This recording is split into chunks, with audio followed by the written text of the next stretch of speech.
The country of Fressia is located on the northern shore, harboring a great source of energy for millennia.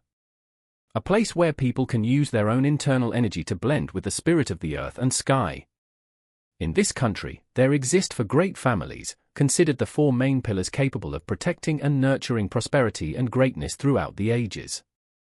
The royal family in this kingdom does not follow the traditional hereditary line, but rather is passed on by legendary figures of different eras, regardless of family lineage, and with the consensus of the people and the Magic Council. The Marsilio family. Since the formation of Fressia, the Marsilio family has been renowned as one of the families with outstanding geniuses. Many generations within the family have served as advisors to the royal family, all renowned strategists. The secret art of this family is water flame. The Lowry family. With the symbol of the vermilion bird, they fear neither power nor despise the common people. The family is famous for its renowned swordsmanship, steeped in ancient charm, and traditionally, their heirs are powerful women, particularly with their jade-green eyes, which harbor an infinite source of magical power. The Prym family. Their ultimate weapon is the most dangerous strength of the Prym family. The white tiger is the family's symbol, embodying majestic power, capable of shaking the world. This family has seen many generations serving as generals for the royal family, with the legendary figure named Lucas Prym. The Askra family. Flexible, steadfast, and with illustrious achievements, these are the laudatory terms people use for this family. Famous for the secret art of fire flame, the dragon is the symbol of this family. However, in the past, this family was extremely powerful. Many generations of Askra's geniuses have ascended as emperors, most notably Vincentio Askra, the youngest emperor in Fressia's history. So what happens next, brother? The children in the neighborhood gathered closely together, eyes wide as they asked the young man just a few years older than them. Well, that's it for now. You should know, Fressia not only has the four great families, but also many small individual families as well. Do you see the girl waving at me over there? She's Priscilla, the second daughter of the Priscilla family's head. Although they are not one of the four great families, their magic is still top-notch. Ondu stood up, dusted off his clothes, and smiled. A little girl among them raised her hand and asked, "Brother, which family is the strongest?" Ondu was about to answer when you hit him sharply, ouch, and he fell to the ground. Ondu held his head in pain and chastised you, I've told you countless times, you have to be patient and wait a little. Priscilla dusted off her hands and angrily said, "Wait? Do you know how long Rina and I have been waiting? What if we're late for the academy?" Rina Lowry, with a bright smile, waved her hand to ease tensions. "Come on everyone, don't be so tense." She was a very beautiful 17-year-old girl, with long black hair adding to the haughty charm of a traditional lady. The children looked at Rina, her jade-green eyes seemed to sparkle under the sunlight. They excitedly asked, "Sister, are you from the Lowry family?" "Who?" Rina turned to look at the children. You crossed her arms, why do you? Because she has jade-green eyes, they pointed at Rina. You sighed, it seemed trouble was brewing. Rina bent down to look at the children and gently said, "That's right, you know a lot." But her eyes are a different color from everyone else, they look strange, a child spoke up. Rina fell silent upon hearing that. Her mood suddenly dipped. Upon hearing this, intended to scold these kids, but was stopped by Ondu. "Didn't you say we would be late? Let's go." You looked over at Rina, who was visibly downhearted. She took Rina's hand. "Rina, let's go." In a suburban area, 5 kilometers from the capital Ovis. A 17-year-old young man is helping suburban residents repair a house. That young man is Anders Pauli, a mysterious-looking adolescent with jet black hair, but beneath his cold exterior, he is actually quite mischievous and full of energy. "Anders, help me carry these things out," Uncle Tom called him. Anders wiped the sweat off his forehead and smiled, "Yes, sir." He quickly ran over to Uncle Tom's house and carried the pile of firewood he was asked to store away into the shed. This could be considered the suburb closest to Ovis. Uncle Tom looked towards Ovies and said, "Wow, if we save up enough, I'd like to visit the capital myself sometime." "And what about you, Anders?" "Whom, me? From a young age, I've been without parents." "Uncle, you raised me, didn't you? Wherever you are, I'll be there." "Ah, this quick-witted kid.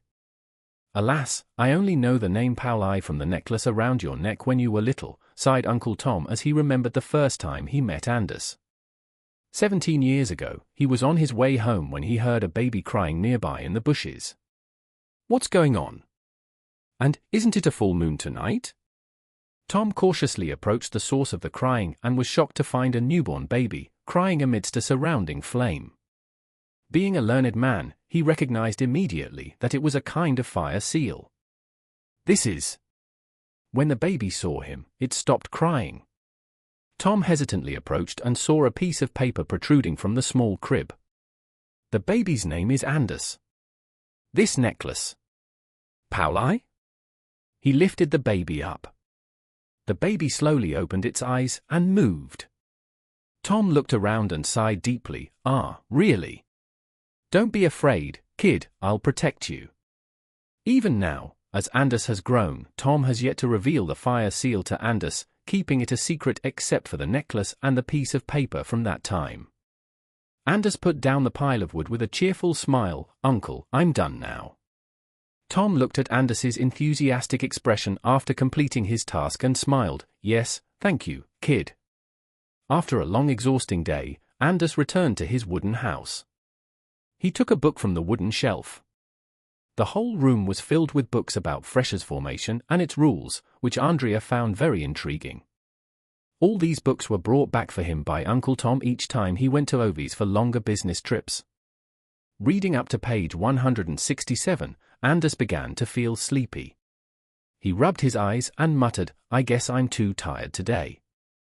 Going to bed early also isn't a bad idea." He suddenly thought the moon seemed to be full tonight. Night fell. A piercing scream echoed through the sea of the night, startling Anders awake. He sat up and dashed into the yard. In the calm of the night, everything was eerily silent. Anders used an oil lamp to light his way and ran to Tom's house. "Uncle!" He froze at the entrance to a terrifying scene. Uncle Tom's entire family had been slaughtered. Anders stepped back, fear gripping his heart. Suddenly a sword was pointed at him, and a voice demanded, "Put down the lamp." Anders was bewildered, unsure of what was happening. Were they raiders? No. The aura of killing intent was too strong. They were not mere bandits. But why? Why would they massacre the entire village? The man pointing a sword at Anders was very aggressive, seemingly the leader of this gang. He shouted, "Any survivors left?" Reporting to the boss, "We've finished them off. The gold in the storeroom has also been found." Anders turned pale. "All dead?" The leader sneered and said, "That's right, kid. Looks like you'll have the honor of dying under this full moon, by my sword." The country of Fressia is located on the northern shore, harboring a great source of energy for millennia. A place where people can use their own internal energy to blend with the spirit of the earth and sky. In this country, there exist for great families, considered the four main pillars capable of protecting and nurturing prosperity and greatness throughout the ages. The royal family in this kingdom does not follow the traditional hereditary line, but rather is passed on by legendary figures of different eras, regardless of family lineage, and with the consensus of the people and the Magic Council. The Marsilio family. Since the formation of Fressia, the Marsilio family has been renowned as one of the families with outstanding geniuses. Many generations within the family have served as advisors to the royal family, all renowned strategists. The secret art of this family is water flame. The Lowry family. With the symbol of the vermilion bird, they fear neither power nor despise the common people. The family is famous for its renowned swordsmanship, steeped in ancient charm, and traditionally, their heirs are powerful women, particularly with their jade-green eyes, which harbor an infinite source of magical power. The Prym family. Their ultimate weapon is the most dangerous strength of the Prym family. The white tiger is the family's symbol, embodying majestic power, capable of shaking the world. This family has seen many generations serving as generals for the royal family, with the legendary figure named Lucas Prym. The Askra family. Flexible, steadfast, and with illustrious achievements, these are the laudatory terms people use for this family. Famous for the secret art of fire flame, the dragon is the symbol of this family. However, in the past, this family was extremely powerful. Many generations of Askra's geniuses have ascended as emperors, most notably Vincentio Askra, the youngest emperor in Fressia's history. So what happens next, brother? The children in the neighborhood gathered closely together, eyes wide as they asked the young man just a few years older than them. Well, that's it for now. You should know, Fressia not only has the four great families, but also many small individual families as well. Do you see the girl waving at me over there? She's Priscilla, the second daughter of the Priscilla family's head. Although they are not one of the four great families, their magic is still top-notch. Ondu stood up, dusted off his clothes, and smiled. A little girl among them raised her hand and asked, "Brother, which family is the strongest?" Ondu was about to answer when you hit him sharply, ouch, and he fell to the ground. Ondu held his head in pain and chastised you, I've told you countless times, you have to be patient and wait a little. Priscilla dusted off her hands and angrily said, "Wait? Do you know how long Rina and I have been waiting? What if we're late for the academy?" Rina Lowry, with a bright smile, waved her hand to ease tensions. "Come on everyone, don't be so tense." She was a very beautiful 17-year-old girl, with long black hair adding to the haughty charm of a traditional lady. The children looked at Rina, her jade-green eyes seemed to sparkle under the sunlight. They excitedly asked, "Sister, are you from the Lowry family?" "Who?" Rina turned to look at the children. You crossed her arms, "Why do you?" Because she has jade-green eyes, they pointed at Rina. You sighed, it seemed trouble was brewing. Rina bent down to look at the children and gently said, "That's right, you know a lot." But her eyes are a different color from everyone else, they look strange, a child spoke up. Rina fell silent upon hearing that. Her mood suddenly dipped. Upon hearing this, intended to scold these kids, but was stopped by Ondu. "Didn't you say we would be late? Let's go." You looked over at Rina, who was visibly downhearted. She took Rina's hand. "Rina, let's go." Anders felt heartbroken, tears welling up. Just this afternoon, he and Uncle Tom were laughing and chatting happily, and Uncle even gave him a brand new book. Yet, in the blink of an eye, everything had turned to ashes. The power within him, what is it? What is this thing that can turn an entire village to dust in an instant? Anders leaned against the rock, despairingly gazing into the deep sky. Who is he? Uncle Tom never once told him about this. Is it because of this hidden power? Wait. If it involves magic, maybe going to Ovi's will provide clear answers. Since that place is where many families gather to protect the Fressia Empire. The power within him might be revealed. But if so, there's a high chance he'll be accused of massacring the villagers. No, he can't live in hiding like this forever. He must find the truth. Anders clenched the necklace in his hand. It's the only clue to his identity. Perhaps someone has seen this symbol before. On the necklace, besides the name Pauli, there's a symbol that looks like a crescent moon. Anders stood up and decided to head towards Ovi's. The mansion of the Lowry family. Rina, dressed in traditional attire as usual, walked down the mansion's corridor. She glanced around. The hallway remained the same, still decorated with portraits of the Lowry family's great figures. The Lowry family has gone through many generations of great people. Although the family's tradition is matriarchal, Gadfield's sister, Rina's father, and her family sacrificed themselves in the Great War between empires 10 years ago, making Gadfield Lowry the first male head of the family. Due to the desire to maintain the thriving Lowry family, Gadfield became very strict, hoping that one of his 2 daughters would inherit the family well. Alice Lowry, Rina's sister, is considered a talent of the family. She graduated from the Royal Academy, mastered her water blade magic at the age of 14. Now at age 23, she has become a trusted guard for the fourth Emperor Sylvanus Arnold, who hails from the small Arnold family in southern Fressia. The political system of Fressia has always been a point of curiosity for many empires. Although the emperor is the head of the empire, the system operates under a constitutional monarchy, ensuring powers from both the Council of Magics and the populace. Therefore, there is no class distinction between the nobility and the common people. Rina stood looking at her sister's portrait and sighed. Her sister has been talented from a young age. Moreover, Alice is trying step by step to revive the family's ancestral secret art, which has been sealed for so long, while Rina still hasn't controlled the magic hidden in her eyes. Rina pushed open her father's study door and saw him polishing his sword. "Father," Rina said. Gadfield turned around. He put down his polishing cloth and suddenly turned, throwing the sword towards his daughter. Rina quickly summoned her sword, deflecting her father's sword. Rina was a bit surprised by her father's action, but she had no intention of questioning him. "Good reflexes, Rina. But you still haven't been able to make use of your eyes." "Yes," Rina looked up. Indeed, her eyes that hold magical power can make her body automatically dodge attacks without needing to use swordsmanship. "I'm sorry, father," Rina bowed her head. Gadfield looked at the portrait of his wife on the table and then said, "In the future, who do you want to become?" Rina bit her lip. She wanted to become stronger. She wanted to become queen, to be able to bear this country. But is that wish too ridiculous? "Father understands what you want, Rina," Gadfield calmly said. Rina looked up.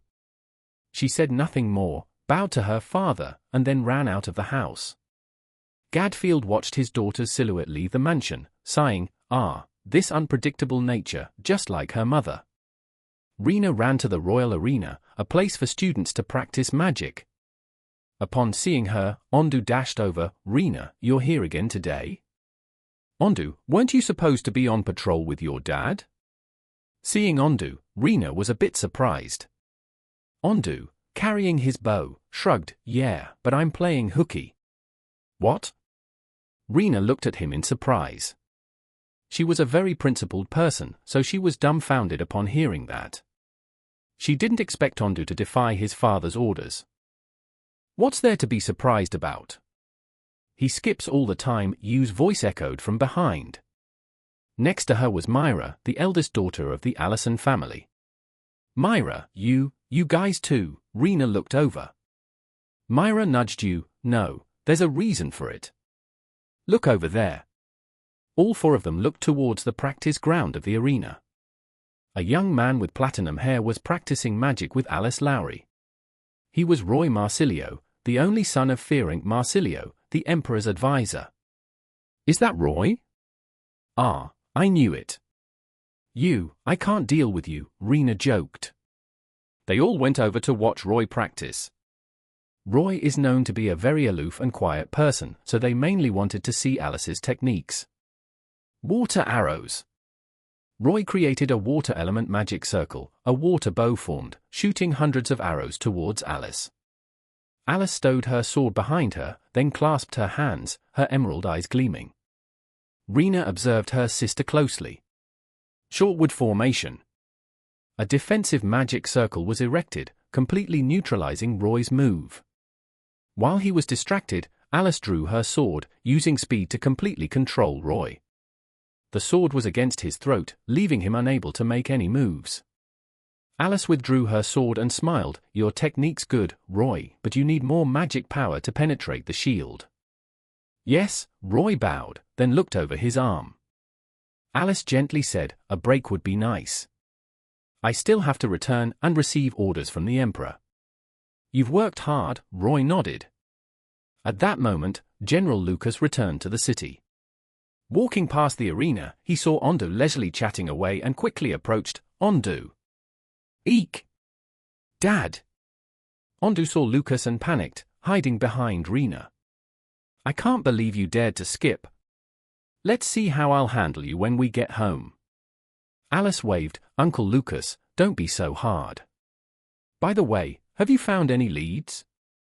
Lucas turned to Alice. that forest was completely swept clean by fire flames, not a trace left. But our intelligence indicates that a group of bandits passed through this village last night, but didn't come back out. Alice folded her arms. Yes, maybe they killed the villagers and then were burned by the fire flames as well. That possibility can't be ruled out. But also can't rule out the possibility that the fire flames handler massacred the entire village. We need to discuss further with the fourth emperor. Yes. Rina, practice with your friends, okay? I have to go. Alice patted Rina's head and left with Lucas to the palace hall. Rina smiled at her sister, then turned to Ondu. Guys, should we practice together now? Yeah, but Rina, you whispered. What is it? Roy's injured. That arm, you murmured. Rina glanced over. Indeed, Roy's arm was bruised with a little bleeding. She turned. I don't know healing spells. Neither do I. How about we go to the market to buy some bandages as a stopgap? But Rina couldn't respond before you dragged her off. Ondu and Myra looked at each other, shaking their heads. Apparently something is about to happen. In another development, Anders finally reached the capital Ovis. The marketplace was indeed busier than he imagined. He looked around, unsure of whom to ask for directions, when a child ran right into him. Oh! Both stumbled over each other, the boy falling to the ground. Anders helped the boy up. Are you okay? A man ran over, grabbing the child's collar. You brat, how dare you run? Anders pulled the boy from the man's grip, then said, Hey, what are you doing? Back off, brat, none of your business. From the tone and feeling of menace, Anders guessed there was an 8 or 9 out of 10 chance this guy was a human trafficker with a boat behind him. Are you planning to sell this child? Anders sternly asked, testing the man, who then snapped, What did you say? He was about to grab the child by force when Anders moved to give him a punch. But recalling what happened in the forest, he hesitated. The man was about to fight back when suddenly a bunch of vines emerged from the ground, binding him tightly. He was taken aback, looking behind. Anders turned back. It was you and Rina. You was using her magic to control him. Rina used her eyes to see through inside. She walked past Anders, stopping to say, You didn't resist? No, Anders didn't have time to respond before Rina turned to the man, pulling out a human trafficking contract from his jacket pocket. What's this? The man was startled, cursing at Rina, You little brat, it's a human trafficking contract, isn't it? Rina read loudly. She turned to the man and said, You might fool the guards, but you can't fool the eyes of the Lowry family. Her emerald eyes became sharp, making the man tremble. You are from the Lowry family? Anders was surprised. The Lowry family? In a suburban area, 5 kilometers from the capital, Ovis. A 17-year-old young man is helping suburban residents repair their house. That young man is Anders Pauli, who looks quite mysterious with his jet black hair, but beneath his cold exterior, he is actually a very playful and energetic boy. Anders, help me carry these things out. Uncle Tom called to him. Anders wiped the sweat off his forehead and smiled, Yes, sir. He quickly ran over to Uncle Tom's house and carried the pile of firewood Uncle Tom asked him to store in the shed. This could be considered the suburb closest to Ovis. Uncle Tom looked towards Ovis and said, Wow, if I saved up enough, I'd love to visit the capital sometime. And what about you, Anders? Whom, me? From a young age, I've been without parents. Uncle, you've raised me, haven't you? Wherever you are, that's where I'll be. Ah, this quick-witted kid. Alas, I only know your name as Pauli, thanks to the necklace around your neck when you were little, sighed Uncle Tom as he remembered the first time he met Anders. 17 years ago, he was on his way home when he heard a baby crying near the bushes. What's going on? And isn't tonight a full moon? Tom cautiously approached the source of the crying and was shocked to find a newborn baby, crying, surrounded by a flame. Being a learned man, he recognized that it was a kind of fire seal. This is... When the baby saw him, it stopped crying. Tom hesitantly approached and saw a piece of paper sticking out of the small crib. The baby's name is Anders. This necklace. Pauli? He lifted the baby up. The baby slowly opened its eyes and moved. Tom looked around and sighed deeply. Ah, really? Don't be afraid, kid, I'll protect you. Even now, as Anders has grown, Tom has yet to reveal the fire seal to Anders, keeping it a secret except for the necklace and the piece of paper from that time. Anders put down the pile of wood and cheerfully said, "Uncle, I'm finished now." Tom looked at Anders' enthusiastic expression after completing his task and smiled. "Yes, thank you, kid." After a long and exhausting day, Anders returned to his wooden house. He took a book from the wooden shelf. The entire room was filled with books about the knowledge and laws since Fressia's formation, which made Anders feel very interested. All these books were brought back for him by Uncle Tom each time he went to overseas for longer business trips. Reading up to page 167, Anders began to feel sleepy. He rubbed his eyes and muttered, "I guess I'm too tired today. Going to bed early could be good too." He suddenly thought the moon seemed to be full tonight. Night fell. A piercing scream echoed through the night, startling Anders awake. He sprang up and dashed into the yard. In the stillness of the night, everything was eerily silent. Anders used an oil lamp to light his path and ran to Tom's house. "Uncle!" He stopped in shock at the entrance. Uncle Tom's entire household had been slaughtered. Anders stepped back, fear clutching his heart. Suddenly a sword was pointed at him, and a voice demanded, "Put down the lamp."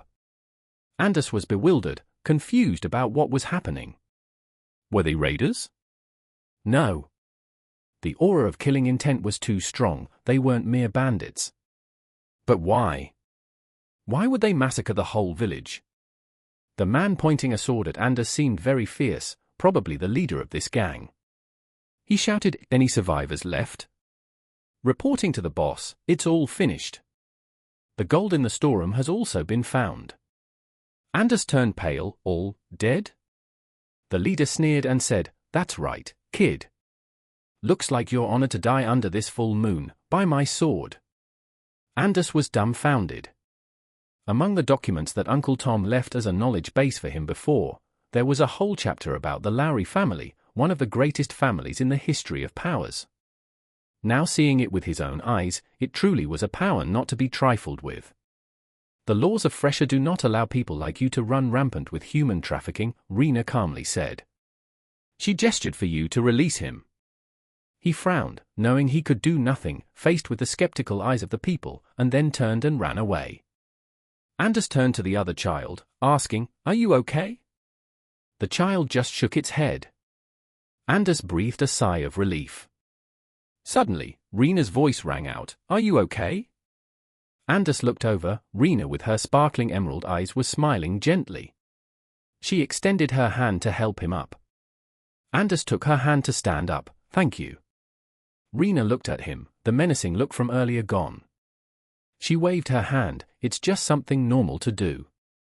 "You, hands on hips," urged her. "Rina, what are you waiting for? Let's go." "Oh, right. I have to go now, bye. As for this child, you just need to take him to Marsilio's house. Uncle Fearing will help you take care of it." "Marsilio, I understand," Anders nodded.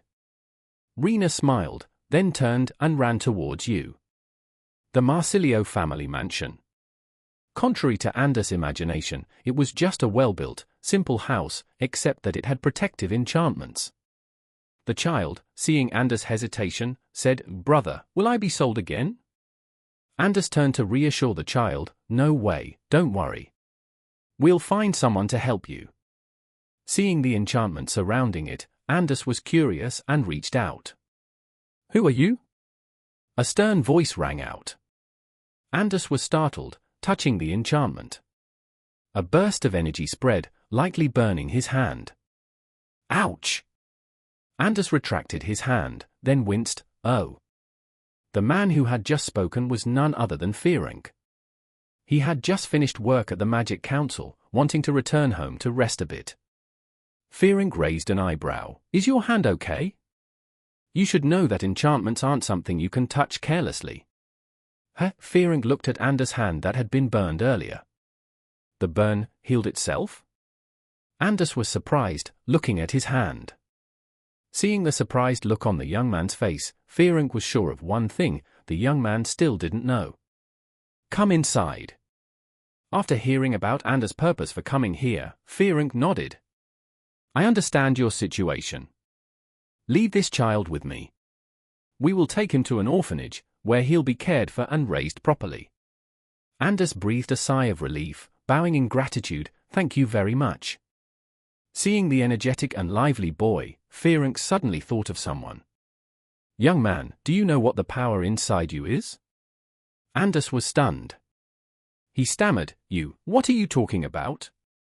Fearing stood up, pacing in his office. He tilted his head, pulling out a document. For decades, my family has served as advisors to the emperors. We've seen all kinds of magic the world has to offer. The enchantments of our family, no one can completely regenerate their body in such a short time, not even the best healing mags can. Anders started to feel scared. It really was Fearing Marsilio, the genius advisor of Fressia. What should he say now? Noticing the young man's unease, Fearing went straight to the point. Young man, you control fire flames, don't you? There is? I heard it's a very powerful magic of the Miranda family. But isn't that family completely wiped out? Yes, that's true. Earlier, I accidentally overheard my father talking to him. It seems he is the one controlling fire flames. Rina and you were surprised after hearing this. What? Fire flames? Could it be the dragon sealing magic? Roy nodded, possibly. Although the Miranda tribe has perished, some people still dispersed and migrated all over the world. 17 years ago, my father said the seal of the fire dragon was successfully broken by the Kia organization and nearly brought disaster upon the entire empire. You said sadly, that was also the day the Askra tribe was exterminated. Yes, I heard the fire dragon killed them all. But certainly, no one has found the fire dragon since then. The possibility is that. Rina worried, do you mean the fire dragon may have found another body to inhabit? You're right, Rina, Fearing said from behind. The three of them were startled. It's okay, you are already 17 years old, so knowing matters related to the empire is not wrong. Father, that young man. Now I will take him to the council, Fearing said sternly. You spoke up, Uncle Fearing. Does he have the fire dragon in him? Most probably. If the boy has the fire dragon inside him, we need to find out who sealed that dragon inside his body, Fearing spoke gravely. The Magic Council. Fearing led Anders into a forest south of the capital. Arriving at a cave with a barrier, the guards immediately opened the barrier for them to enter. Anders felt a little anxious because he didn't know what this person would do to him. Inside an underground auditorium, Anders was a bit surprised. Seeing his curiosity, Fearing explained, this is the headquarters of the council, only the heads of the families, the royalty, and the council are allowed to enter. Anders was skeptical and said, if this is the headquarters, shouldn't you not bring strangers like me inside? You're straightforward, young man. But rest assured, Fressia is the oldest empire on the northern shore, strong enough to control those with ill intentions who come here. They stopped at the last room. Around was a room lit with quartz stones. The heads of the families appeared. They were the key members of the council, with power just a bit under the emperor. The heads of the Lowry and Prym families, Gadfield and Lucas, were present.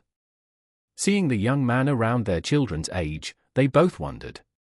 What could be so serious to bring a mere boy here? Fearing looked at everyone around, then got straight to the point. Hello, Dukes, the heads of the council families. Today I have something to discuss with you. Could you check the energy source in this boy's body?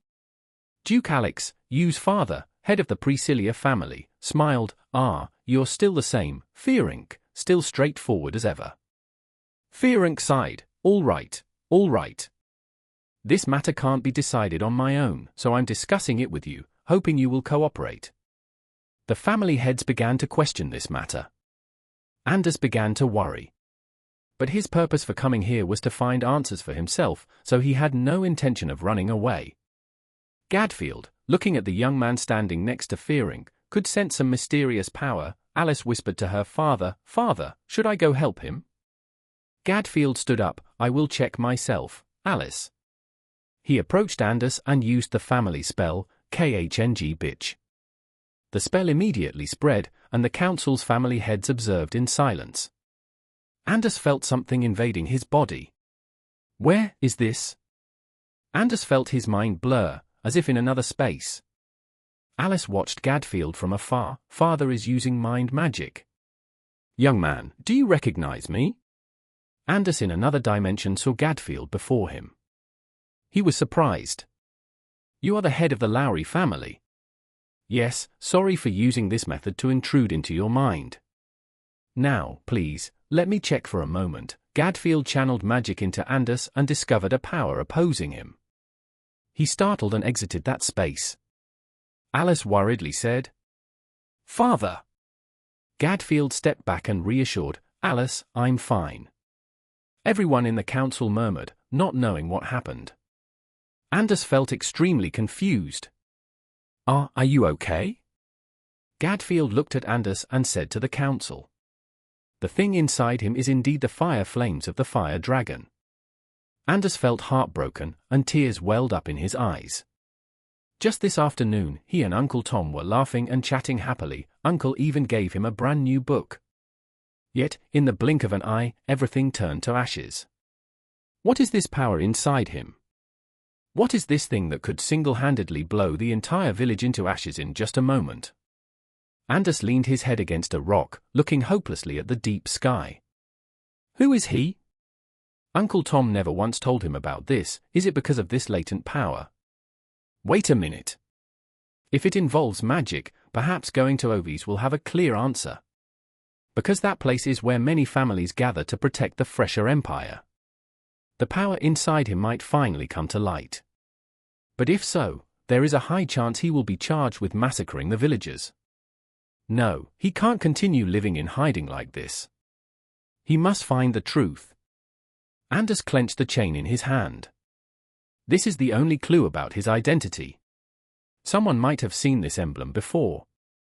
On the surface of the necklace, besides the name Pauli, there is also an emblem that looks like a crescent moon. Anders stood up, then decided to head to Ovi's. The mansion of the Lowry family.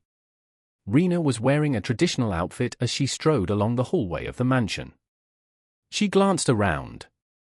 The hallway was still the same, still filled with portraits of the great Lowry ancestors.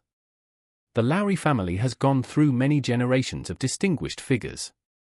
Despite the family tradition being matriarchal, Gadfield, Rina's father, became the first male head of the family after his sister and her family sacrificed themselves in the Great War between empires 10 years ago. Because of the desire to maintain the thriving family of Lowry, Gadfield became very stern, hoping that one of his 2 daughters would inherit the family's legacy well. Alice Lowry, Rina's sister, is considered a talent of the family. She graduated from the Royal Academy, mastering her water magic at the age of 14. Now, at 23, she became a trusted bodyguard for the 4th Emperor Sylvanus Arnold, a person from the small Arnold family in southern Fressia. The political system of Fressia has always been a topic of speculation for many empires. Even though the emperor is the head of the empire, the system functions as a constitutional monarchy, ensuring the power from the Magic Council and the people as well. So, there's no distinction in the emperor's noble class from the people. Rina looked at her sister's picture and sighed. Her sister had been talented from a young age. Moreover, Alice is trying step by step to revive the Lowry family's secret magic that had been sealed for so long, while Rina has yet to control the hidden magical power in her eyes. Rina pushed open her father's study door and saw him cleaning his sword. "Father," Rina spoke. Gadfield turned around. He put the cloth down, then suddenly turned and threw the sword toward his daughter. Rina quickly summoned her sword, deflecting her father's sword. Rina was a bit surprised by her father's action but didn't intend to question him. "Good reflexes, Rina. But you still can't fully use your own eyes." "Yes," Rina raised her head. Indeed, her eyes contain magical power that allows her body to dodge attacks automatically without needing to wield her sword. "I'm sorry, father," Rina bowed her head. Gadfield looked at his wife's picture on the table, then said, "What do you want to become in the future?" Rina bit her lip. She wanted to become stronger. She wanted to become queen, to shoulder this country. But is this desire too ridiculous? "I understand what you want, Rina," Gadfield said calmly. Rina looked up. She said nothing more, then bowed to her father and ran out of the house. Gadfield watched his daughter leave the manor, then sighed, "This temper of hers, it's exactly like her mother's." Rina ran to the royal arena, where students practice magic. Seeing her, Ondu came running over. "Rina, did you come today too?" "Ondu, weren't you supposed to be on patrol with your dad?" Seeing Ondu, Rina was a bit surprised. Ondu was carrying his bow, shrugged, "Yeah, but I ditched." "What?" Rina was stunned. She was very principled, so hearing this stunned her. She didn't expect Ondu to dare defy his father's command. What's there to be surprised about? He ditches as often as he eats. Yu's voice echoed from behind. Next to her was Myra, the eldest daughter of the Allison family. "Myra, you guys also," Rina looked over. Myra nudged Yu. "No, there's a reason. Look over there." All four of them glanced over at the training ground. A young man with platinum hair was practicing magic with Alice Lowry. That young man was Roy Marsilio, the only son of fearing Marsilio, the Emperor's advisor. "Is that Roy?" I knew it." "I'm impressed with you," Rina joked. The group ran over to watch Roy practice. Roy was known to be very aloof and taciturn, so the group mainly wanted to see Alice's techniques. Water arrow. Roy created a water magic array. A bow made of water appeared, shooting hundreds of arrows towards Alice. Alice put the sword behind her and clasped her hands, her emerald eyes glowing. Rina keenly observed her sister. Shortwood formation. A defensive magic array was set up, completely restraining Roy's attack. While he wasn't paying attention, Alice drew her sword, using her speed to completely manipulate Roy. The blade brushed against his neck, making Roy unable to move. Alice retracted her sword, then smiled. "Very good technique, Roy, but you need to channel more magic to pierce through the shield." "Yes," Roy nodded, then looked at his arm. Alice gently said, "Let's rest a bit. I must return to receive orders from the Emperor." "You've worked hard, sister," Roy nodded. At this moment, General Lucas returned to the city. Passing by the arena, he saw Ondu leisurely gossiping, so he ran over. "Ondu." Dad." Seeing Lucas, Ondu panicked, hiding behind Rina. "I can't believe you dared to skip your duties. Wait till we get home, I'll teach you a lesson." Alice waved her hand. "Uncle Lucas, don't be so rigid. Oh, by the way, did you find any leads?" Lucas turned to Alice. That forest was completely wiped out by fire flames, leaving no clue. "But our informants say last night a band of robbers passed through this village, but didn't come out." Alice crossed her arms. "Yes, they might have killed the villagers, then got burned by fire flames too. It's not impossible. But we can't rule out the possibility that the one wielding fire flames slaughtered the entire village. We have to discuss more with the fourth emperor." "Yes." "Rina, practice with your friends. I have to go now." Alice patted Rina's head, then left with Lucas to the palace hall. Rina smiled watching her sister, then turned to Ondu. "Guys, should we practice together now?" "Yeah, but Rina," Yu whispered. "What's up?" "Roy is hurt." "His arm," Yu whispered. Rina glanced over, and indeed Roy's arm was a bit burnt, bleeding a little. She turned. "I don't know medical skills." "Neither do I. Why don't we go buy some bandages at the market to wrap it up?" But Rina couldn't react before Yu dragged her away. Ondu and Myra looked at each other, shaking their heads, seemingly up to something again. In another development, Anders finally reached the capital Oves. The market was truly busier than he imagined. He looked around, unsure of who to ask for directions, when a child bumped into him. Ouch! Both collided, the boy fell to the ground. Anders helped the boy up. Are you okay? A man rushed over, grabbed the child by the collar. You little rascal, you dare escape. Anders took the boy from the man's hand, then said, Hey, what are you doing? Move aside, brat, this is none of your business. From his tone and the palpable malice, Anders was almost certain this guy was a human trafficker with a ship behind him. You were planning to sell this child? Anders frowned, trying the man. The man growled, What did you say? He was about to use force to snatch the child, but Anders rushed in to punch him. However, remembering the incident in the forest, he hesitated. The man prepared to hit him when suddenly a bunch of vines sprouted from the ground, binding him. He was dumbstruck, looking back. Anders looked behind. It was you and Rina. You was using her magic, restraining him. Rina used her eyes to see through.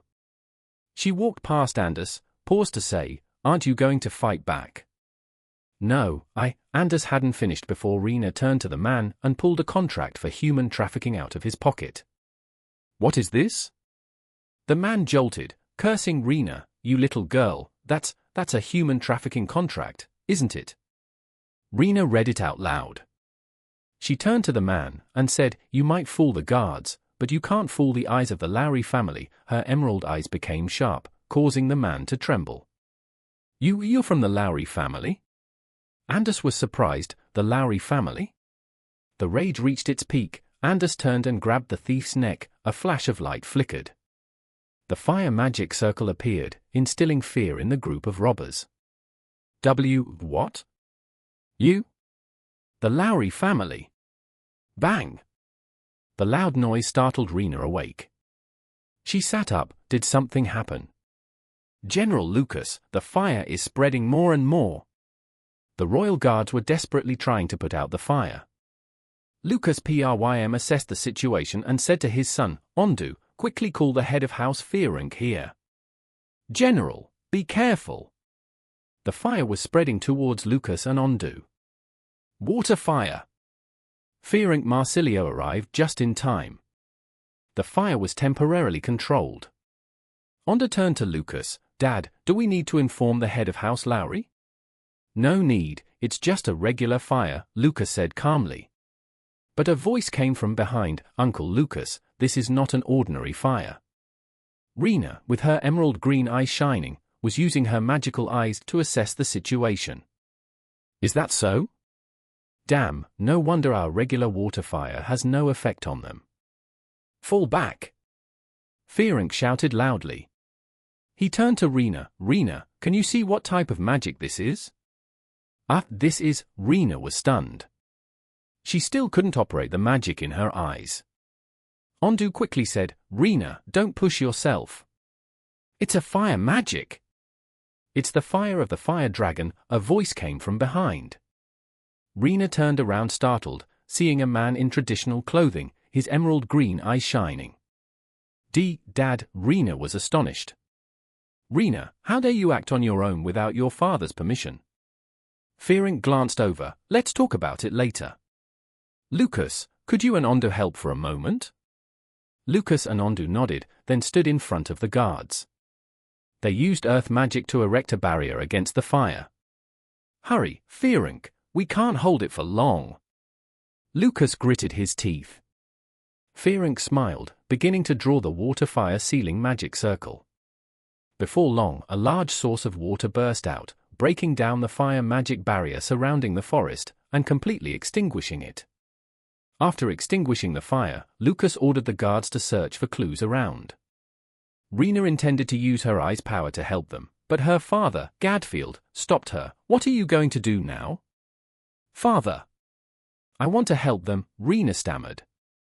Gadfield shook his head. Do you realize that due to your delay, everyone was almost burned alive? Rina lowered her head. Gadfield sighed and said, Step aside, let me handle it, you don't need to exhaust yourself like that.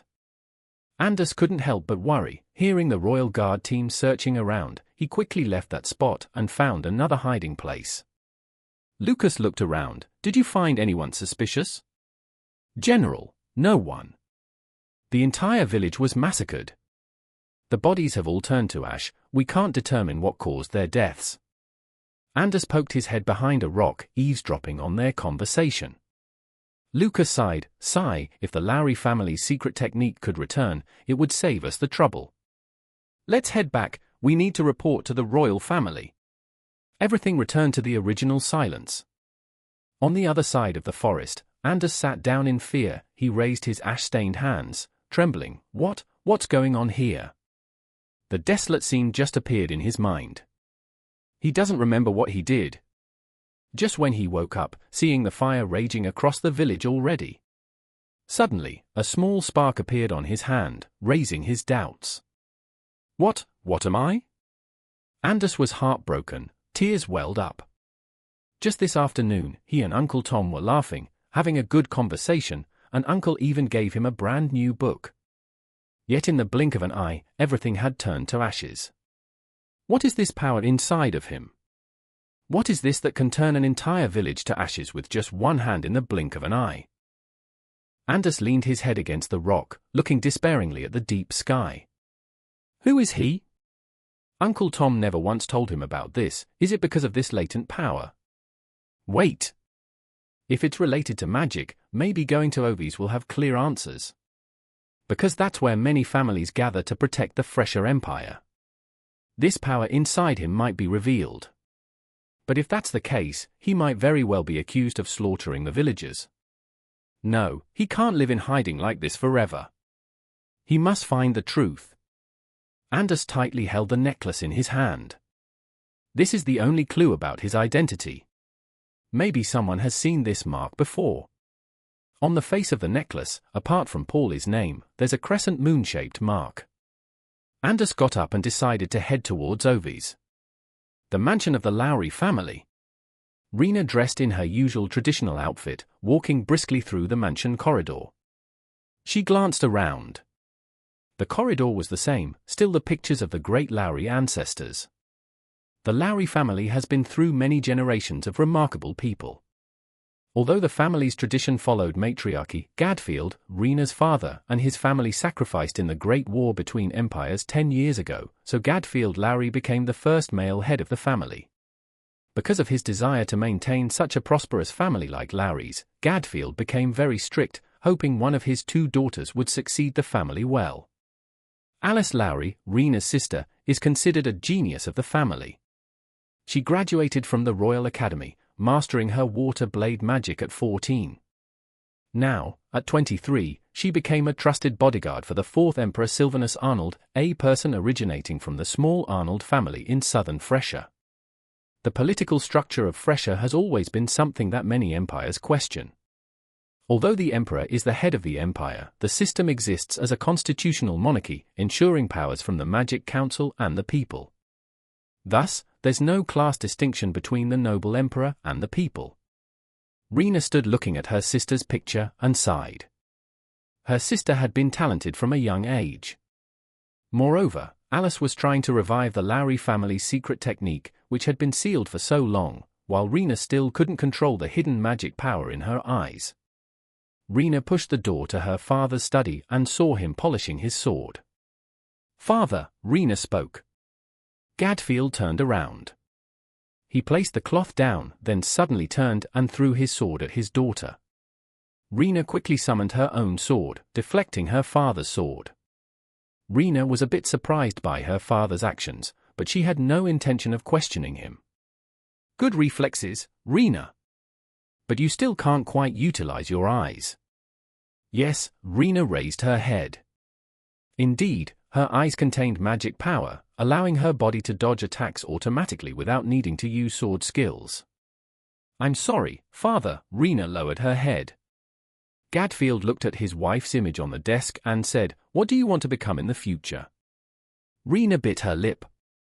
She wants to become stronger, she wants to become a queen, to carry the responsibility of this country. "But is that wish too ridiculous?" "I understand what you want," Rina, Gadfield spoke calmly. Rina looked up. She didn't say anything else, bowed to her father, and then ran out of the house. Gadfield watched his daughter leave the mansion, sighed, this erratic nature is just like her mother's. Rina ran to the royal arena, a place for students to practice magic. Seeing her, Ondu rushed over. Rina, are you here today too? Ondu, weren't you patrolling with your father? Seeing Ondu, Rina was a bit surprised. Ondu carried a bow with him and shrugged, yeah, but I snuck out. What? Rina looked at him in surprise. She was a very principled person, so hearing that stunned her. She never expected Ondu to dare to disobey his father. What's to be surprised about? He sneaks out all the time, Yu's voice echoed faintly behind. Next to her was Myra, the eldest daughter of House Allison. Myra, you're also, Rina glanced over. Myra nudged Yu, no, there's a reason. Look over there. All four of them looked over the practice field of the arena. A young man with platinum hair was practicing magic with Alice Lowry. He was Roy Marsilio, the only son of fearing Marsilio, the Emperor's advisor. It's Roy, who? Ha, I knew it. You got me, Rina joked. They all ran over to watch Roy practice.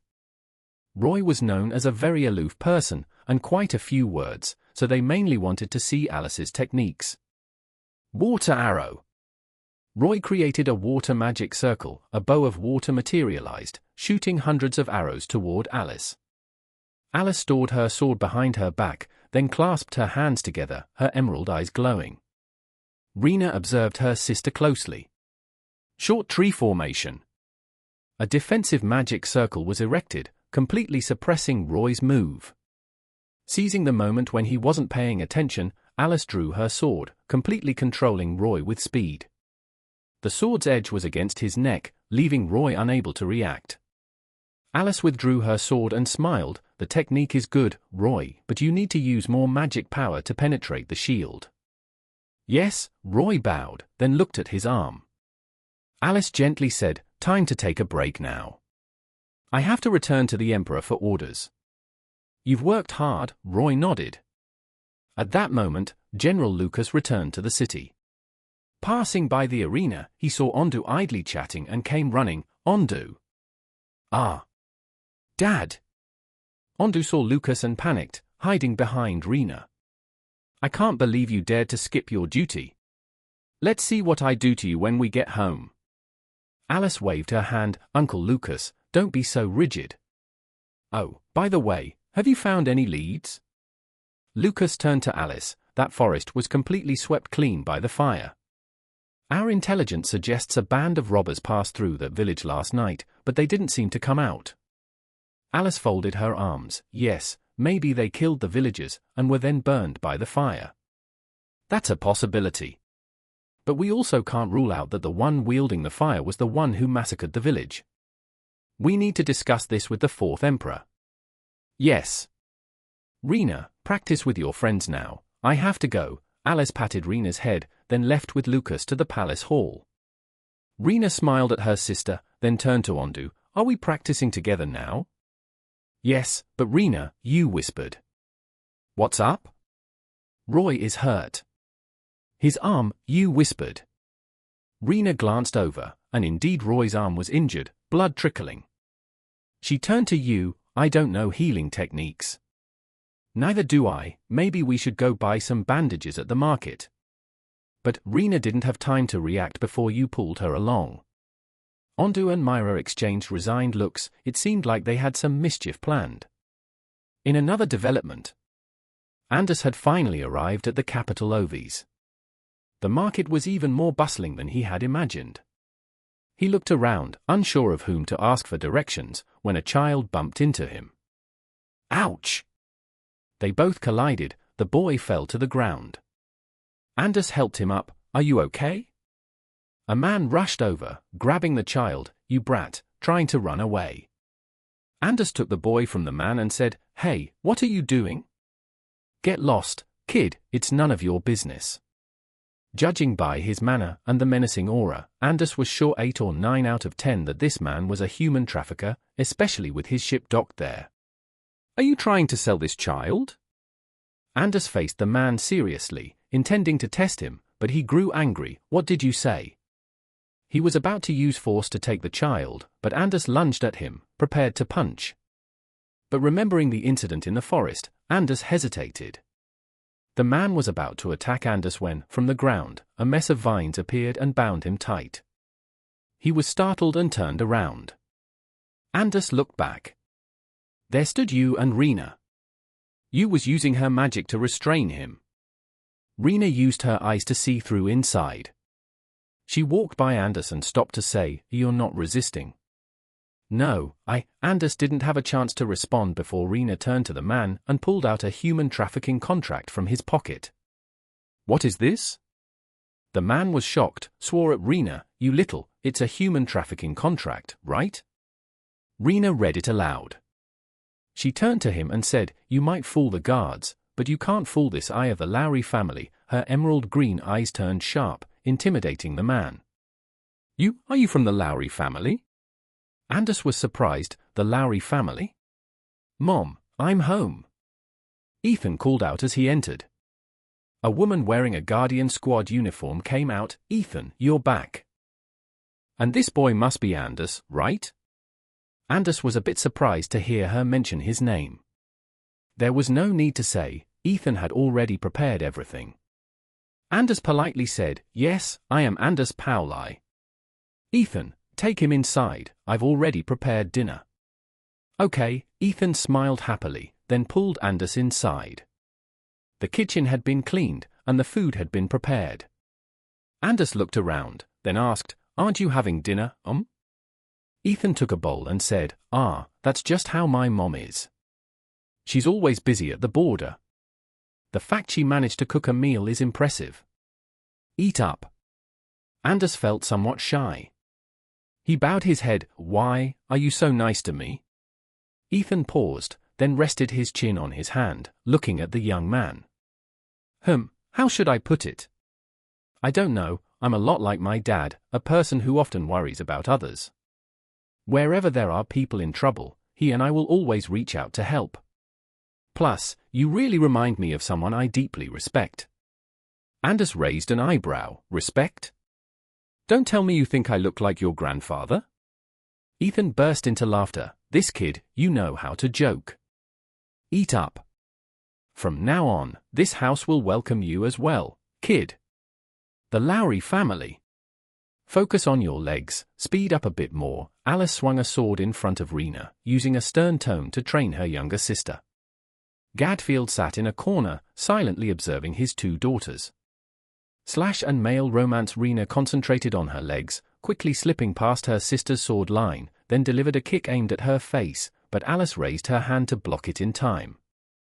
Rina's emerald eyes sparkled as she saw an opening in the abdomen area, and she used the pommel of her sword to deliver a finishing blow to her sister. Alice was dazed. She stepped back. Rina realized she had gone a bit too far with her sister, so she lowered her sword and ran to her immediately. "Sister, are you okay?" Alice smiled gently, then used her strength to heal the recent wound. Gadfield saw the recent blow from Rina, and he smiled with satisfaction. This child has made progress. Rina sat beside her sister, then sighed, "Phew, luckily you're okay." Alice just smiled. Rina continued, "Sister, today Ethan trained Anders, he's really strong." Alice, hearing about Anders, asked, "Strong, is he?" "That's right, that young man is an incredible source of strength." Ethan, she suddenly remembered what Emperor Sylvanus told her today. "Sister, is something wrong?" Rina asked worriedly, seeing Alice's face wasn't looking good. Alice just waved her hand. It's nothing, don't worry. A few more months and you'll complete your training at the academy, hang in there. As for Anders, don't worry. Anders is a good friend, I can assure you. As for the fire venom issue, Ethan will handle it." The Rilla family. It was nearly midnight, but Anders was still engrossed in reading. He was very interested in the books in the library of Ethan's late father. Ethan was also comfortable with it, so he let Anders be at ease. In the library, there were many documents about the Rilla family, about the magic they possessed, and even the lineage of family heads. In the near future, Ethan might become the head of the Rilla family. Though the Rilla family is not among the pillars of Fressia, they remain a family with significant magical potential. Distant relatives of the Rilla family also include many people who belong to the Magic Council, hence their power is considered valuable. Ethan's late father, Chris Rilla, had sacrificed himself before Ethan was born, leaving behind only one item, a protective armband that Ethan always wore during practice. Anders was dumbfounded. Among the documents Uncle Tom left as a knowledge base for him before, there was even an entire chapter about the Lowry family, one of the greatest families in the history of powerful nations. Now seeing it firsthand, it was indeed a power not to be trifled with. The laws of Fressia do not allow people like you to run rampant with human trafficking like that, Rina calmly said. She gestured for you to release him. He frowned, knowing he could do nothing, faced with the skeptical eyes of the people, and then turned and ran away. Anders turned to the child and asked, "Are you okay?" The child just shook its head. Anders breathed a sigh of relief. Suddenly, Rina's voice called out, "Are you okay?" Anders looked over to see Rina with her sparkling emerald eyes, smiling gently. She extended her hand to help him up. Anders took her hand to stand up. "Thank you." Rina looked at him, the menacing look from earlier gone. She waved her hand. "It's just something normal to do." "You," hands on her hips, urged her. "Rina, what are you hesitating for? Let's go." "Oh, right. I have to go now, bye. As for this child, just take him to Marsilio's house, Uncle Fearonk will help you take care of it." "Marsilio, I understand," Anders nodded. Rina smiled, then turned and ran towards you. The Marsilio family mansion. Contrary to Anders' imagination, it was just a well-built, simple house, except that it had protective enchantments. The child, seeing Anders' hesitation, said, "Brother, will I be sold again?" Anders turned to reassure the child, "No way, don't worry. We'll find someone to help you." Seeing the enchantment surrounding it, Anders was curious and reached out. "Who are you?" A stern voice rang out. Anders was startled, touching the enchantment. A burst of energy spread, lightly burning his hand. "Ouch!" Anders retracted his hand, then winced. Oh, the man who had just spoken was none other than Fearonk. He had just finished work at the Magic Council and wanted to return home to rest a bit. Fearonk raised an eyebrow. "Is your hand okay? Enchantments aren't something you can touch carelessly." Fearonk looked at Anders' hand that had been burned earlier. The burn healed itself? Anders was surprised, looking at his hand. Seeing the surprised look on the young man's face, Fearonk was sure of one thing: the young man still didn't know. "Come inside." After hearing about Anders' purpose for coming here, Fearonk nodded. "I understand your situation. Leave this child with me. We will take him to an orphanage, where he'll be cared for and raised properly." Anders breathed a sigh of relief, bowing in gratitude. "Thank you very much." Seeing the energetic and lively boy, Fearonk suddenly thought of someone. "Young man, do you know what the power inside you is?" Anders was stunned. He stammered, What are you talking about?" Fearonk stood up, pacing in his office. He tilted his head, pulling out a document. "For decades, my family has served as advisors to the emperors. We've seen all kinds of magic the world has to offer. The enchantments of our family, no one can completely regenerate their body in such a short time, not even the best healing mags can." Anders started to feel scared.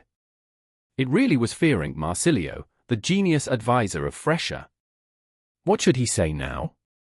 Noticing the young man's unease, Fearonk went straight to the point. "Young man, you control fire flames, don't you?" Sylvanus Arnold paused, turned to look at Alice. "Alice, how long have you been my guard?" 5 years, sir." 5 years already? How do you think our kingdom has been during that time? Alice relaxed her sword, then said, "Actually, seeing the 4 countries living in peace for the past 5 years, I also feel at ease. It's all the legacy left by the emperors. Including your mother, Irin Lowry, the fifth queen. Upon hearing her mother's name, Irin paused. Her maternal family wasn't part of the Lowry lineage, but she was a very talented sorceress of the nearer family. Later, when she ascended the throne, she was assassinated by a terrorist magical organization. To this day, there's still no clue about those people. Sylvanus seemed to understand her feelings, as his daughter, Princess Audrey Arnold, also lost her mother at a young age, during that same battle. Alice looked towards the academy, then sighed, I will investigate this matter myself. At the end of the day, everyone went home. Rina helped Ondu put away some wooden swords, then said, Anders, are you free today? Who? Anders looked at Rina, unsure how to react to her invitation. Ondu was surprised. That's strange, you're normally shy, never inviting anyone. Rina, hearing that, felt awkward. Oh, am I really like that? It's just, I wanted to invite everyone to eat together. I know a really good cake shop on the street. Ondu really wanted to go, but then said, my dad is going to take me home. There must be something happening, so let's reschedule, Rina. Roy and you also declined, sorry, but we have a meeting with Mr. Kai and Ms. Audrey. Rina felt a bit disappointed, as this was the first time she had invited everyone to eat together. Anders, not wanting to see her down, said, let's go, I'll come with you. What? Emperor Vincentio died in battle at the age of 23? Rina took a bite of cake, then nodded, yeah, he is considered the youngest emperor to die in history. They were both discussing the history of Fressia. Wait, Ethan is 23 this year. Could it be that at age 6, he had already become a pupil of the fourth emperor? Anders could not hide his surprise. Rina smiled and nodded repeatedly. Yeah, to be honest, he's a genius. At 17, he was in the Shadow Guard team, gathering secret information, and was regarded as one of the best intelligence wizards in the team. Even though he was only a student of the fourth emperor for a short time, Ethan really admired him. No wonder. He seems like someone who's been through a lot. Anders took the last bite of his cake, and his eyes lit up. To him, the knowledge in this world is truly unlimited. Seeing his enthusiastic face, Rina felt at peace. Finally, he had adapted to life here. After hearing about the illustrious history of the Guardian team, the yearning in him grew as well. Before, he only wanted to understand his own power. But now, he wanted to quickly gain control of himself, in order to protect the people of this kingdom, so they wouldn't have to suffer like his village people anymore. Seeing his blazing determination, Rina boldly said, I will also try my best. Anders turned to her, Rina, will you also strive to be in the Guardian team someday? Upon hearing this, she fell silent. What she wanted was to become a great queen of this empire, to be acknowledged by her father, family, and everyone. But if she said this, would Anders think she sounded ridiculous? You have dreams too, right? Facing this straightforward question from him, Rina shyly nodded. Anders said nothing, then looked around. Is there any place around here that's deserted? Rina raised her head, why? I mean, is there a wide open place where not many people pass by? If you're talking about now, then yes. There's an empty field behind the mountain over there, Rina pointed west. Academy. Roy rushed to attack Kai, and Kai quickly dodged all the close combat blows from this student. Kai opened the gate of aqua flames, then knocked Roy to the ground. Yu and Audrey stood outside observing the situation. Seeing Yu's worried expression, Audrey laughed, are you worried?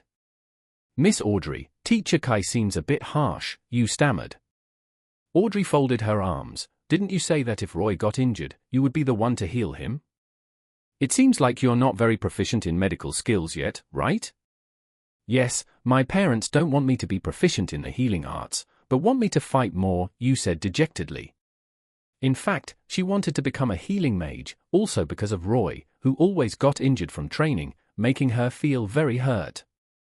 But her parents, Yui and Dano, were renowned mags in the guard team, who made significant contributions in the battles of the Four Kingdoms, so they wanted their daughter to follow the path of combat.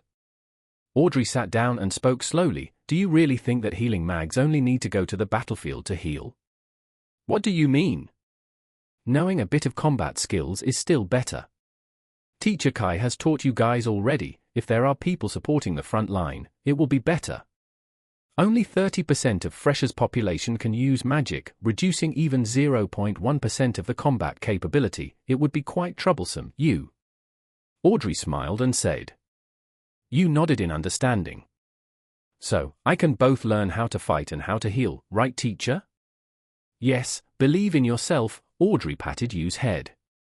Audrey is also the daughter of Sylvanus Arnold, so her tactical vision in actual combat is very good, especially her skills with the short sword. She is also a student of Gadfield Lowry, so the swordsmanship taught by him is also a point that makes opponents very wary when confronting her. That's it for now, Roy. Kai helped Roy up and dusted him off. Roy had a slightly deep scratch on his shoulder. Kai apologized and I'm sorry. Are you okay? It's nothing, teacher. I'm fine. I rely on you. You was surprised and said awkwardly, Why is it? Roy sighed, didn't you stay with me for this case? Stop fussing and hurry up. You blushed, then hurried over to him, I know. Kai sighed and sat next to Audrey. You're having a hard time, aren't you? Audrey smiled. Kai shrugged and said, And Your Highness, shouldn't you be heading home by now? Your Highness what? Are you teasing me again? We're in the same guard team, what's there to differentiate? Audrey pouted. You carefully channeled magic into Roy's injury, and new skin began to form. You've made progress, Roy said. You was still very focused, be quiet for a bit. Oh. Rilla house? I'm heading back first, Rina. Get home safely. Anders arrived at Rilla house, then said goodbye to Rina. Rina smiled, thank you very much, Anders, see you tomorrow, then she ran straight back home. Anders walked into the house, and Ethan was already sitting in the living room. Wow, today is the first I see you come home late.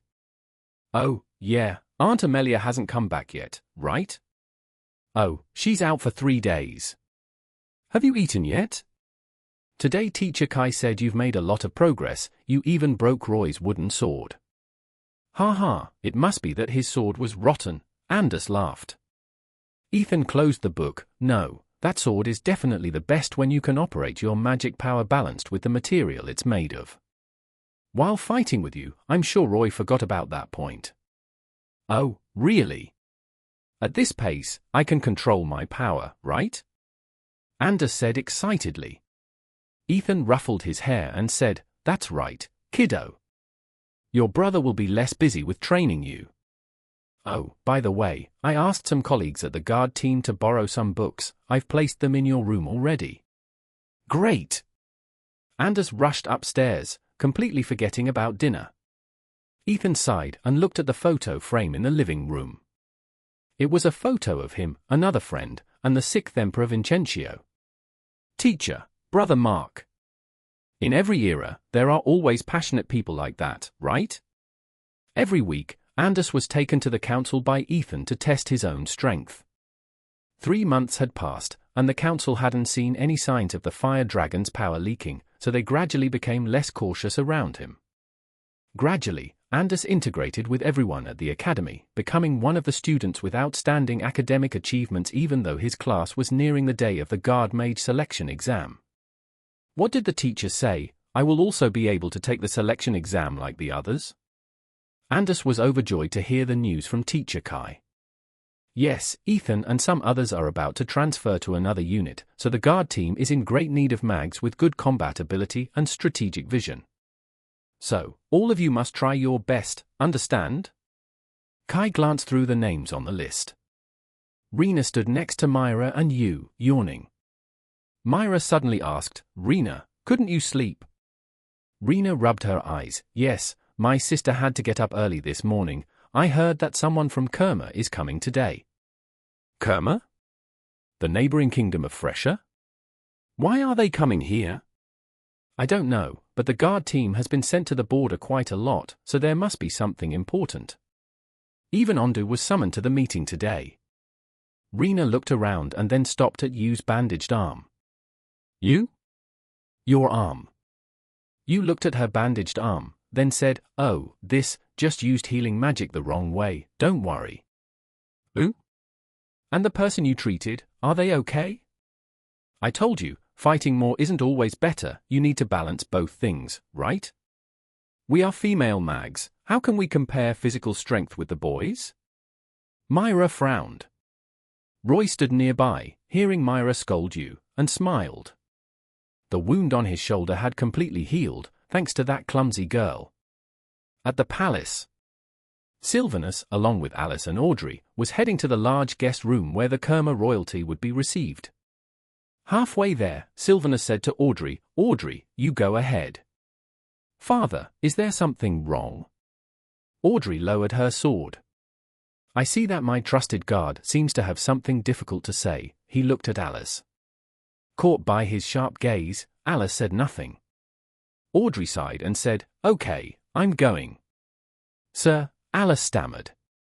"Speak, Alice." "Ethan, has he been transferred to the secret unit?" she asked. As the captain of the guard team, there's no reason Ethan would switch to the secret unit without a reason.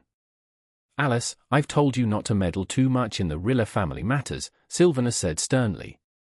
"If what you say is true," Alice started to say something, but a guard ran up. "Your Highness, Miss Alice, the Kerma royalty is waiting for both of you." Sylvanus ordered the guard to step back, then walked on. "Alice, you must remember my words. Don't let yourself regret it. The entire Lowry family is in your hands." Alice sank down. She stopped thinking about it and hurried after Sylvanus. As they entered the large guest room, Audrey approached Sylvanus. "Father, they have arrived." In the guest room, two people were already waiting. One was a sophisticated middle-aged man wearing the distinctive uniform of Kerma, and next to him was a young girl, probably around Andus Group's age. The girl had jet black hair and a cold demeanor. Sylvanus spoke formally. "You have arrived, Third Emperor Conroy." Conroy Harper stepped forward, joyfully saying, "It's been a while, Fourth Emperor." Alice and Audrey respectfully bowed. They looked towards the cold girl standing next to Conroy. Conroy continued, "Oh, this is my daughter, Helen Harper, who turned 17 this year." Alice's eyes widened, the same age as Rina. But wait, this girl has a very strong magical aura. Suddenly, Conroy's face turned unhappy. He turned to Helen. "Helen, where is Haley?" Helen Harper maintained her icy expression and did not answer her father. Sylvanus asked, "Sir?" "Oh, forgive me, Helen here is my second daughter, and the first daughter is Haley Harper, characterized by her silvery white hair. I would appreciate it if you could help me find her. She might have gone to watch the military parade." Audrey quickly said, "Father, I will tell Ondu to find her." In the garden west of the palace, Ondu yawned, holding the sword his father had given him, searching around. "It's really troublesome, being of noble lineage, and now having to search for a mischievous girl running around the palace." While busy searching and unable to find anything, Ondu stopped by a nearby apple tree, leaned back to rest for a bit. "If I find her, I'll give her a piece of my mind. If only I could skip this duty and practice magic at the academy with Andus." A few leaves from the apple tree fell on him. Ondu heard a rustling sound above, then turned around. A girl jumped down from the tree, using an ice sword to attack Ondu. He quickly avoided, withdrew his sword to block her attack. It was the white-haired girl he was looking for. She flipped in the air, intending to kick Ondu, but he swiftly turned around, used his elbow to restrain her, pinned her to the tree trunk, and raised his sword with the other hand. "Is it you?" The girl with the silver-white hair looked directly at Ondu. She had very beautiful eyes. Ondu's reflection was in her eyes. She was indeed Haley Harper, the eldest daughter of the Emperor of the Kerma Kingdom. Looking so mature, yet still causing adults trouble. Haley gritted her teeth. "Let me go." Ondu sighed, tightening his grip on her. "Princess Haley, I was ordered to find you. Honestly, you are not that young anymore, but running around the palace like this will bother our guards a lot." Haley turned her face away. "What do you know?" "But," Fressia's guards are more methodical than I thought. Of course, since my father trained them, Ondu released Haley and boasted. Haley clicked her tongue, shrunk her sword, and put it in her chest pocket. Ondu was astonished. You can shrink the sword? Wait, your elemental magic power, is it ice? Why are you so surprised? We Kerma people can shrink weapons. The ice element is the traditional element of my family. But I'm best at the wind element. Moreover, going to the front line carrying a bunch of heavy weapons like that is troublesome. Haley tied up her hair neatly and coldly said. Ondu nodded, then said, Understood, understood. Please return to the guest house, princess. Who are you to have the authority to take me? Haley crossed her arms. Ondu glared and raised his voice. Hey, you stubborn princess, you dare to speak disrespectfully in Fressia's territory. You're the elder sister of the second princess, looking so tough. You're probably only a year older than me, right? 18 years old, but acting like a kid. Haley sat down, rolling her eyes. I'm 20. What? Ondu was taken aback. Haley sighed, and you're just a 17-year-old kid daring to lecture me. Ondu was furious, but sat down next to her. Hey, dear princess. I don't have time to argue with you here. Then why are you still sitting here? Ondu was completely at a loss. More than half an hour of back and forth arguing, Haley finally obediently followed Ondu. Before entering the guest room, Ondu gave her something, a sword that Fressia's magicians often used, with a beautifully engraved imperial emblem. Haley was surprised. Since we started talking, you haven't looked at me, only staring at the sword. For a gentle girl like you, I'm not surprised. Keep it as a memento, don't trouble your parents anymore. Ondu pushed it into her hands, then turned away. Haley was stunned, then smirked. Upon entering the guest room, she was scolded by Conroy. Dad told you not to wander off, Haley. I'm sorry, Dad, I wanted to see the magicians practice. Haley pouted. She looked over at Helen, seeing her younger sister seemed unhappy. Haley didn't ask her sister anything, turned to salute Sylvanus and Alice, then returned to her seat. Haley, Helen, you two go outside. We have something to discuss with Mr. Sylvanus. You can go out, but make sure not to cause any trouble. Especially you, Helen. Haley and Helen didn't react, immediately standing up. Sylvanus also told Alice to leave. She followed the order. All three of them left the room. Haley said nothing, she just turned her back and walked away. Helen was silent for a moment, then turned to ask Alice, people around my age, where do they usually gather? Alice smiled warmly and said, at the Royal Academy, but that's a top-secret training place, surrounded by barriers. Anyone not registered with their magical power won't be allowed in by the guards. Are there guards here who can use sensory magic too? Helen continued. Yes, so try to stay around the palace. There will be secret guards protecting you. Alice smiled and then turned away. Helen suddenly tensed up and gritted her teeth. Don't smile, Alice was taken aback. Helen clenched her fist tightly. Don't give me a fake smile like that. Alice sensed the disturbance in Helen's magic power. She withdrew her smile from her face and coldly turned away. Helen gradually calmed down, breathed heavily, and clutched the necklace around her neck before walking away. Alice strode down the palace corridor, turning back towards Helen, her emerald eyes emanating energy, beginning to analyze the powerful force that just leaked a bit from that girl. She thought, this girl? I can feel the strength of the power within her. Helen looked around. She began to move sideways across the Royal Academy that Alice had just mentioned. Although she knew she couldn't go inside, she was still very curious. As she approached the academy gate, it was also the end of school time. The students were gradually leaving. In the crowd, she spotted Anders, Rina, Roy, and you walking together.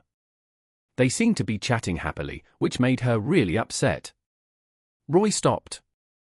He looked at Helen and said, guys? The three others stopped. Roy, is there something wrong? Roy turned to Rina. Rina, she. Rina looked at the girl in front of them. Those clothes, they belonged to the kingdom of Kerma. She had seen Helen in documents in the study of the Lowry family. Are you Helen Harper? Rina blinked in surprise. Anders, with his knowledge of books, immediately realized this was the Princess of Kerma. You gasped, really, is she Helen Harper? Haley, observing from a distance, was quite tense, as she didn't know what Helen might do. Is it really the young lady and young master of the Lowry and Marsilio families? I've heard of them for a long time, now finally meeting them. Rina used her eyes to observe the flow of power in Helen. Helen noticed this, she lunged forward grabbing Rina's neck, making her gasp. The other three were shocked. Hey, what are you doing?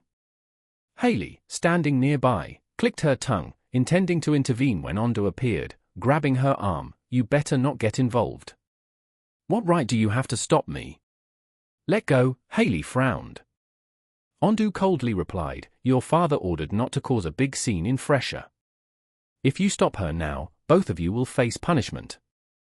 But if I stand by, will it make any difference? Haley pulled her arm away from Ondu, she said angrily. Ondu crossed his arms and looked at everyone. Don't worry, they won't make a big deal. It depends on how your sister acts. Helen tightened her grip on Rina's neck, grinding her teeth. What do you intend to do? Rina couldn't breathe and struggled. Anders rushed in to pull Helen's hand away but was hit by the power within her, causing him to fall to the ground. You and Roy immediately back away, Anders. Everyone around was still puzzled about what was happening. Someone among them said, Guards, call the guards now. Helen pushed Rina aside. Having just escaped a dangerous situation, Rina coughed non-stop on the ground. You ran to her, Rina, are you okay? Helen clenched her teeth, a cold power emanated from her. Rina said to you, that's the ice element magic. She is indeed the ice dragon, then she fainted.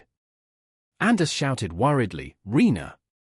Roy reassured, she just overused her eyes. Focus.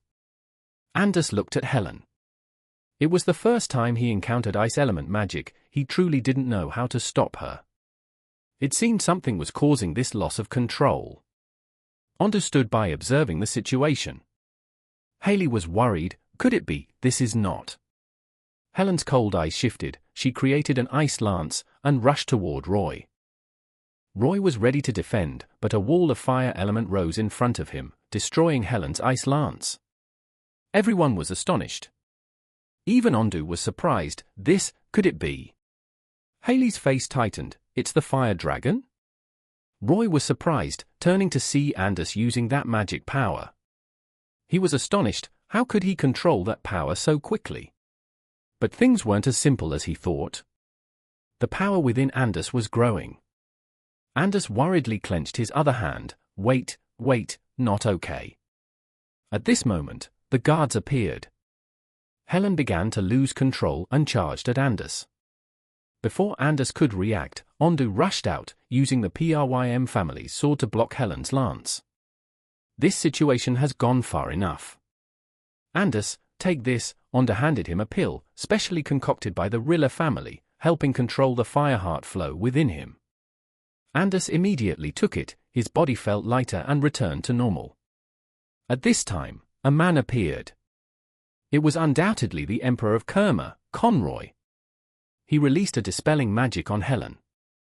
After performing the spell, he turned to Alice who was standing nearby. Miss Alice, I need your assistance. Alice sighed, then drew a perception magic circle. Her emerald eyes sparkled as she erased the memories of the skirmish between Helen and Anders group from the minds of the surrounding people. Of course, the Anders group did not have their memories erased, because Alice needed them for testimony for the guard team. Conroy supported Helen, then sighed, truly disappointing. He looked at Anders, then pondered, that boy, does he wield the Northern Fire Dragon's flame? Alice ran to Rina and helped her up. Rina, are you okay? Rina coughed a few times, then shook her head, I'm okay, but what about Helen? Seeing Emperor Conroy had subdued Helen, Rina felt relieved. Alice sighed, her silly little sister always put others before herself. Anders adjusted his breathing and approached Rina, are you okay? Seeing Anders' hand still leaking a bit of power, Rina said, Anders, what about you? Don't tell me you. Ondu reassured her, "Don't worry, Rina, he's fine. Take care of yourself first, look at your neck, it's turning purple." Rina's neck gradually turned purple. The cold from Helen's hand had slightly numbed her blood vessels. Anders stood up and touched her neck. Alice, still concerned about Anders' uncontrolled power, said, "Anders, are you sure?" Rina signaled to her sister, reminding her she was fine. Alice stepped back. At that moment, Emperor Sylvanus appeared, silently observing Anders. Anders closed his eyes, trying to regulate the temperature on his hand. The blood vessels on Rina's neck were warmed, making her feel more comfortable. Rina saw Anders trying to help her and felt very grateful. After everything was done, Alice checked once more. Seeing nothing unusual, she sighed, "Thank goodness." Rina smiled, "I told you so." Sylvanus appeared, cheerfully saying, "It seems Ethan trained you very well." Everyone around immediately paid respects, "Fourth Emperor." Sylvanus chuckled, "Oh no, that's not necessary. Anders Pauli, I've been observing everything from the beginning. Perhaps you still have to rely a lot on the special potion crafted by the Rilla family. But earlier, you used that very energy to heal Rina, and I commend that effort." Anders looked at Sylvanus, then bowed, "Thank you, Emperor." "All right, Emperor Conroy, I think we still have a lot to discuss." Conroy handed Helen over to Haley, then said, "Sorry that you have to deal with the troubles my daughter caused." "It's okay. But it seems we've just encountered a new issue in this meeting." Sylvanus looked over to Anders' group, then turned away. Anders was worried. "Is that new issue him?" Ondu and Roy patted him on the shoulder. "What are you worried about?" "We're here for you." Anders smiled reassuringly, "Yeah. Hey, want to grab something to eat?" "Ondu needs to settle the bet first." Ondu was surprised, "Huh? The bet from the long stick throw the other day that I lost? Come on, Anders, your memory is too good. Let's go, I'm treating today." The group cheered, "Awesome." Sylvanus walked with Alice, hearing Anders' group cheering. He smiled, "That kid seems to have brought everyone together." Yes, Ondu and Roy used to dislike each other. But ever since Anders joined, the two of them have been getting along better, Alice replied happily. "But entrusting Anders to the Rilla family, is it really okay?"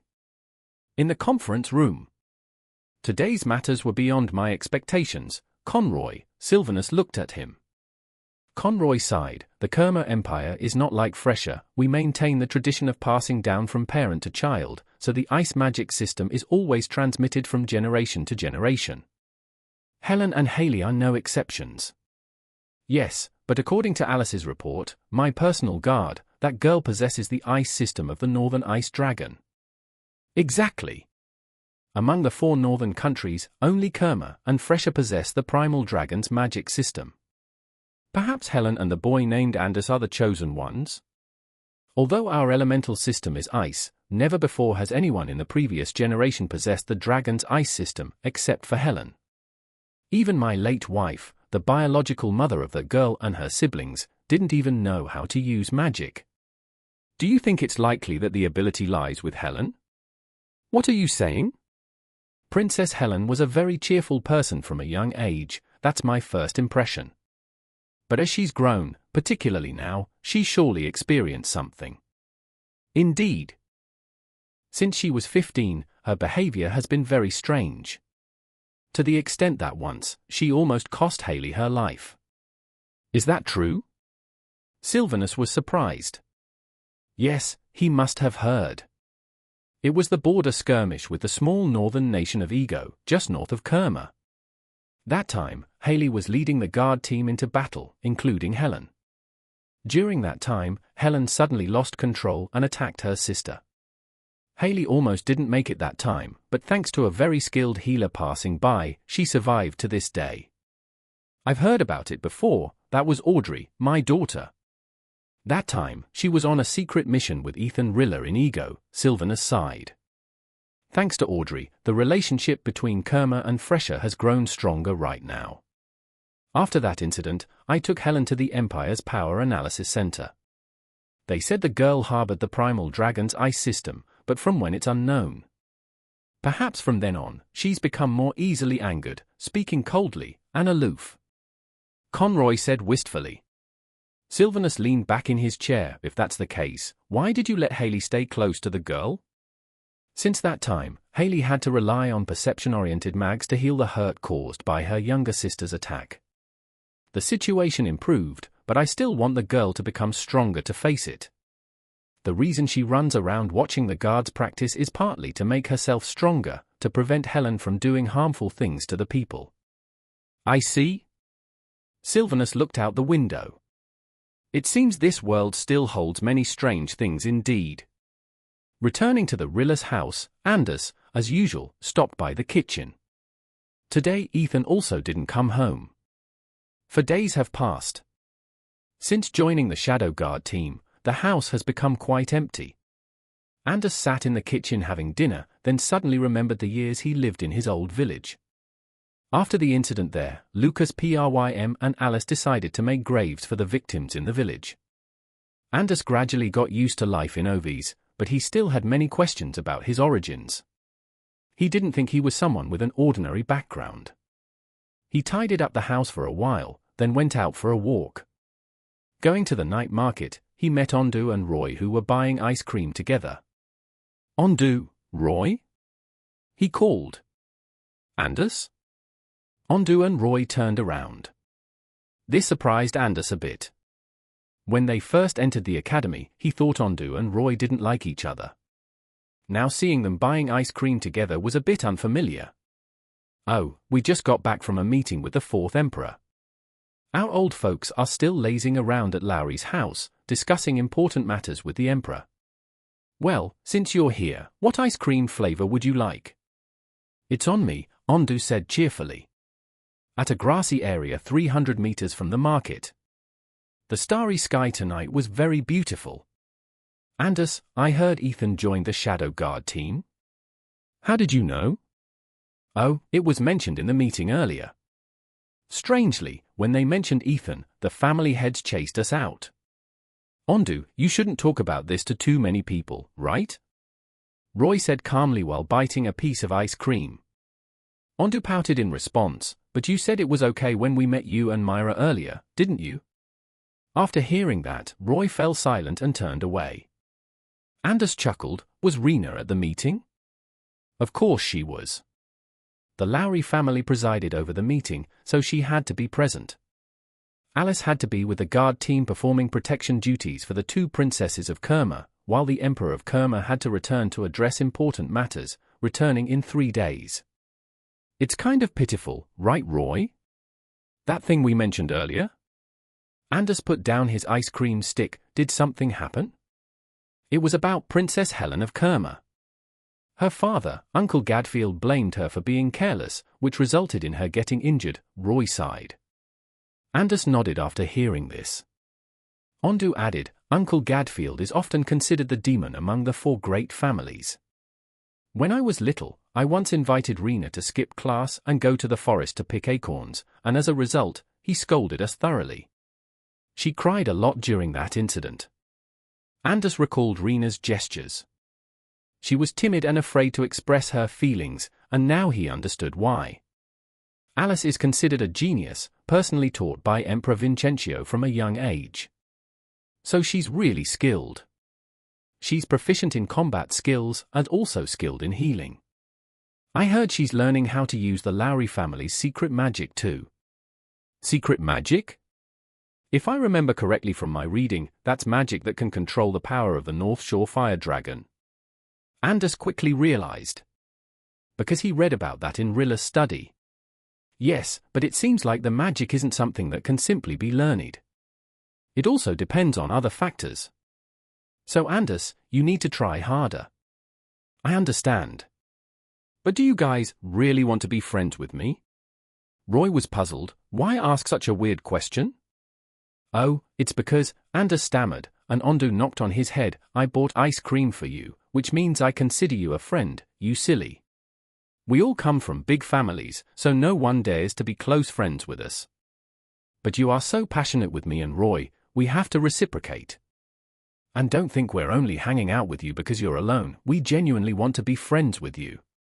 Anders smiled happily. Roy mumbled, this Ondu, always overly talkative. Lowry family. Fearonk, Lucas, Gadfield, and Sylvanus were sitting in the secret library. The atmosphere was very tense. We will accept Kerma's Emperor's matter.